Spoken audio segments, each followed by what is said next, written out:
दोस्तों नमस्कार। मैं हूं आर्किटेक्ट अशोक गोयल। मैं आज आपसे फिर चर्चा कर रहा हूं आर्किटेक्चर प्रोफेशन के बारे में, फ्यूचर आर्किटेक्ट्स के बारे में और आर्किटेक्चर फ्रेटर्निटी में जुड़ने वाले युवाओं की आकांक्षा और इच्छाओं के बारे में। कल मेरी एक अभिभावक से बात हो रही थी। वो क्वालिफाइड डॉक्टर हैं, एमडी की हुई है, उनका पुत्र होनहार है।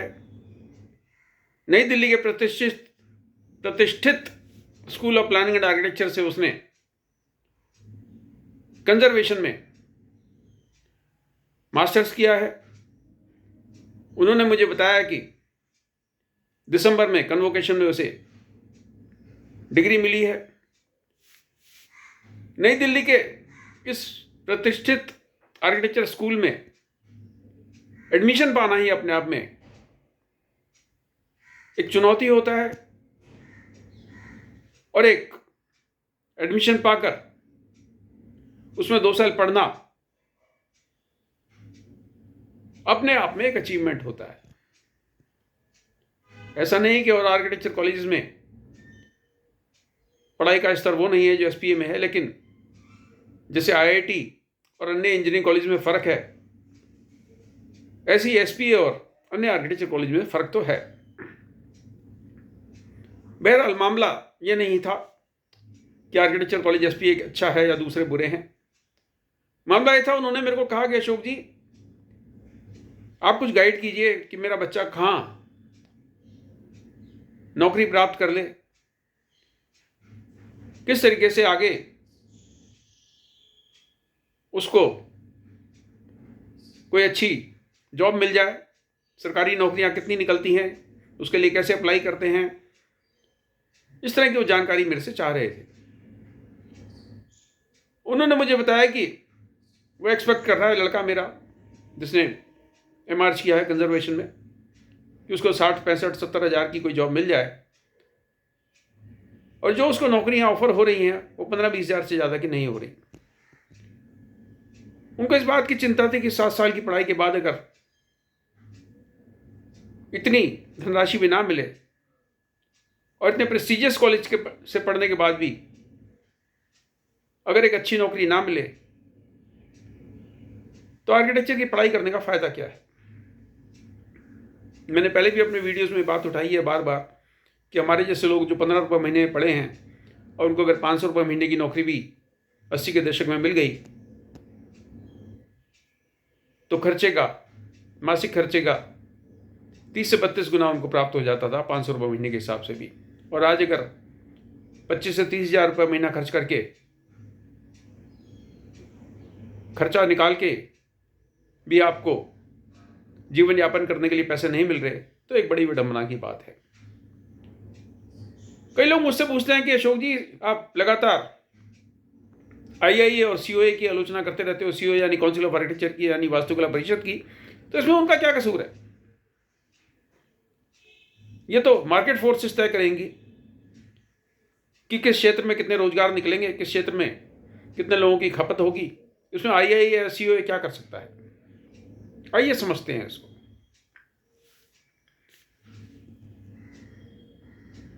पिछले साल असिस्टेंट आर्किटेक्ट की 13 पोस्ट निकली। अक्टूबर इसकी लास्ट डेट थी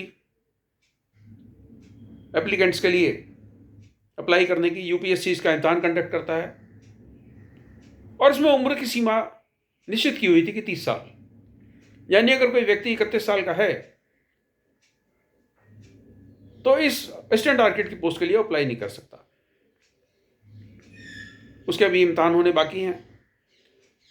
यूपीएससी की वेबसाइट पे जो हमने डेट्स देखी उसमें अभी तक स्पष्ट नहीं है कि इन 13 पोस्ट के लिए इम्तहान कब होगा। इस साल 8 या 10 डेट हैं रिक्रूटमेंट टेस्ट की, कौन सी डेट को एग्जाम होगा उसमें स्पष्ट नहीं है। बहरहाल एक साल में सिर्फ 13 पोस्ट असिस्टेंट आर्किटेक्ट की निकल रही हैं जिसका एग्जाम यूपीएससी कंडक्ट करेगा, और एक साल में तकरीबन 20,000 आर्किटेक्ट्स नए बनकर निकल रहे हैं। पिछले कुछ सालों में इसकी संख्या कम हुई है, ये शायद घटकर 15 से 18,000 रह गए हैं। लेकिन फिर भी सरकारी नौकरियां बहुत कम निकल रही हैं। लेकिन क्या एक साल में सिर्फ 12-13 इंजीनियर्स की, सिविल इंजीनियर्स की पोस्ट निकलती हैं? ऐसा तो नहीं है, उनकी तो हजारों निकलती हैं। सिविल इंजीनियर्स की खपत कहाँ होती है, आर्किटेक्ट्स की खपत कहाँ होती है? अधिकतर पब्लिक वर्क्स डिपार्टमेंट में, पीडब्ल्यूडीज में सिविल इंजीनियर्स को उन कामों के लिए रखा जा रहा है जो आर्किटेक्चर का डोमेन है। यानी भवन निर्माण और डिजाइन में जहां आर्किटेक्ट्स की जरूरत है वहां सिविल इंजीनियर्स को भर्ती किया जा रहा है। और तो और ये भी हालत पिछले कुछ सालों में देखी गई कि आर्किटेक्ट्स की पोस्ट पर सिविल इंजीनियर्स विराजमान थे। इस मामले में सुप्रीम कोर्ट का एक जजमेंट भी आया था और सुप्रीम कोर्ट ने अपने जजमेंट में बड़ा स्पष्ट कह दिया था कि आर्किटेक्ट की पोस्ट पर सिर्फ वही व्यक्ति विराजमान होगा जिसका काउंसिल ऑफ आर्किटेक्चर द्वारा पंजीकरण किया गया है, यानी क्वालिफाइड रजिस्टर्ड आर्किटेक्ट ही आर्किटेक्ट की पोस्ट पर बैठेगा। आज भी देश में जगह जगह सिविल इंजीनियर्स बैठे हैं। अब बात आ रही थी कि काउंसिल ऑफ आर्किटेक्चर और आईआईई का क्या कसूर है। अब सुप्रीम कोर्ट के जजमेंट का पूरी तरीके से देश में पालन हो, इसकी नैतिक जिम्मेदारी किसकी है?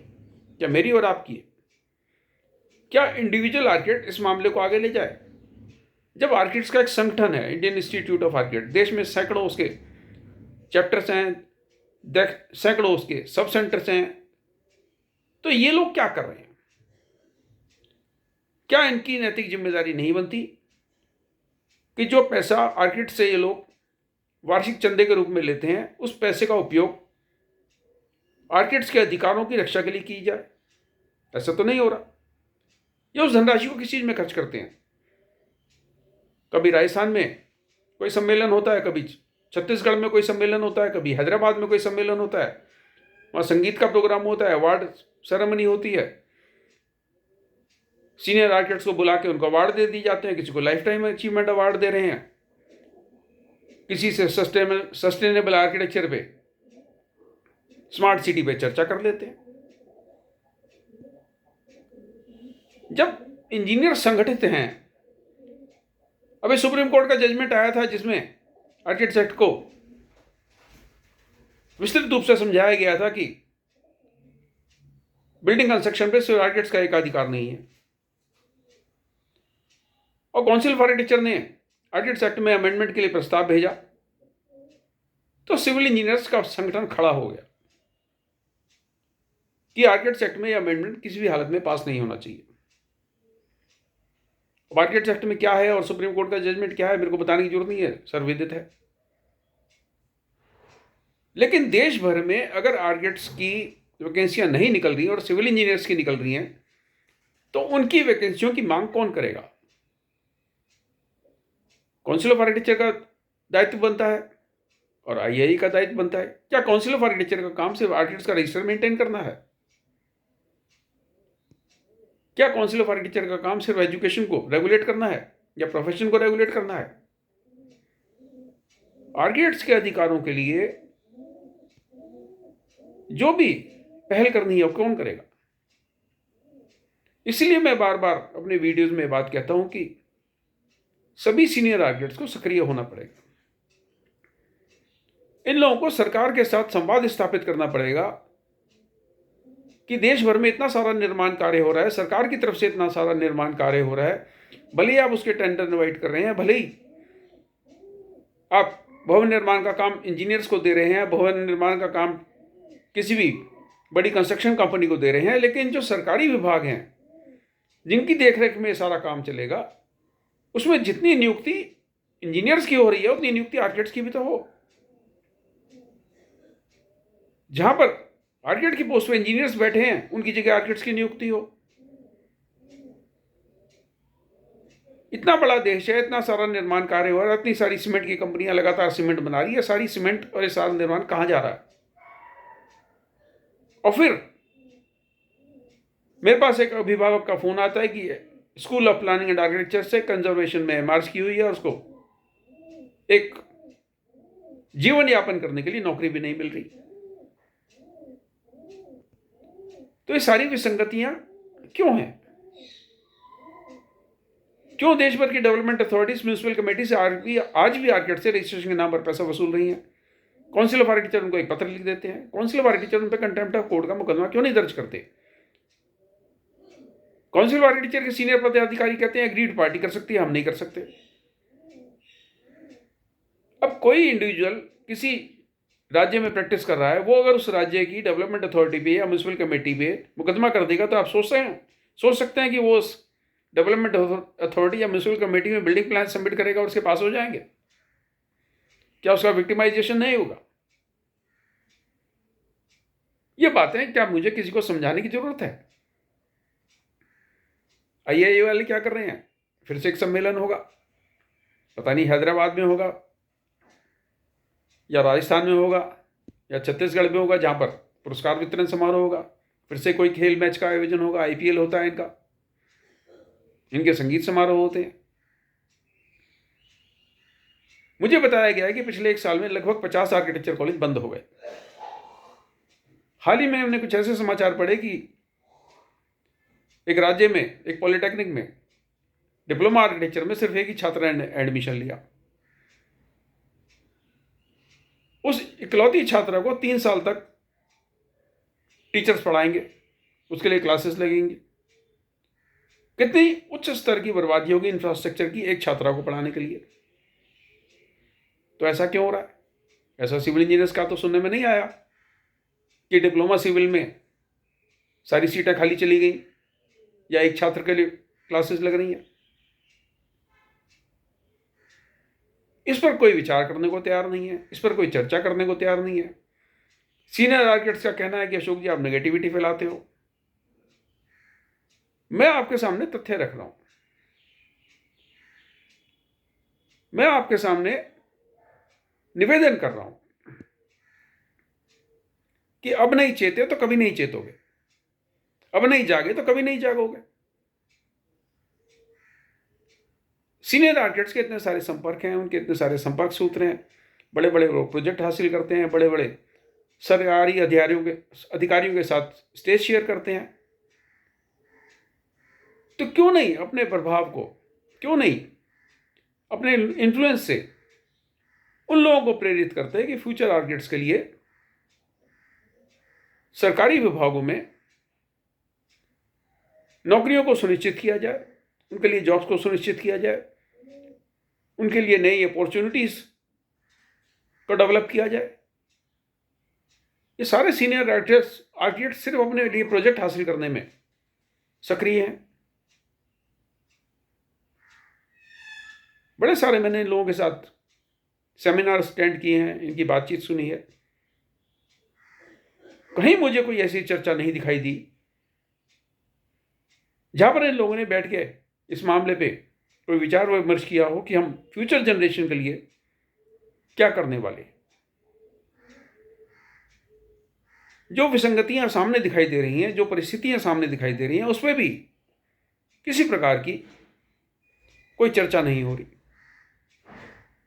मैंने बहुत सारे सीनियर आर्किटेक्ट से निवेदन किया कि आइए आपके साथ जूम मीटिंग रखते हैं, आप इस पर अपने विचार रखिए, आप इस पर अपनी सलाह दीजिए, आप हमें एडवाइस कीजिए कि सरकारी नौकरियों में आर्किटेक्ट्स के लिए कैसे नए रास्ते खोजे जाएं,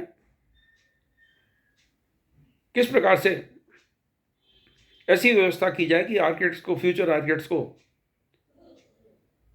शर्मिंदगी ना महसूस हो अपनी सैलरी बताते हुए। उनके पेरेंट्स को, लोगों को टेलीफोन करके ये नहीं पूछना पड़े कि मेरे लड़के ने कंजर्वेशन में मास्टर्स किया है या मेरे लड़के ने फलाने प्रतिष्ठित आर्किटेक्चर कॉलेज से ग्रेजुएशन या पोस्ट ग्रेजुएशन किया है, आप एडवाइस कीजिए कि मैं उसके लिए क्या करूं।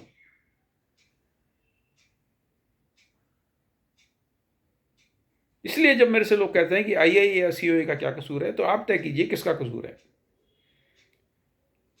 क्या उन लोगों का कसूर है जो एक बेहतर भविष्य की आशा में एसपीए में गए थे, या उन लोगों का कसूर है जिन्होंने अपने पुत्र या पुत्री के लिए 5 साल या 7 साल तक लगातार महंगी महंगी फीसें दी,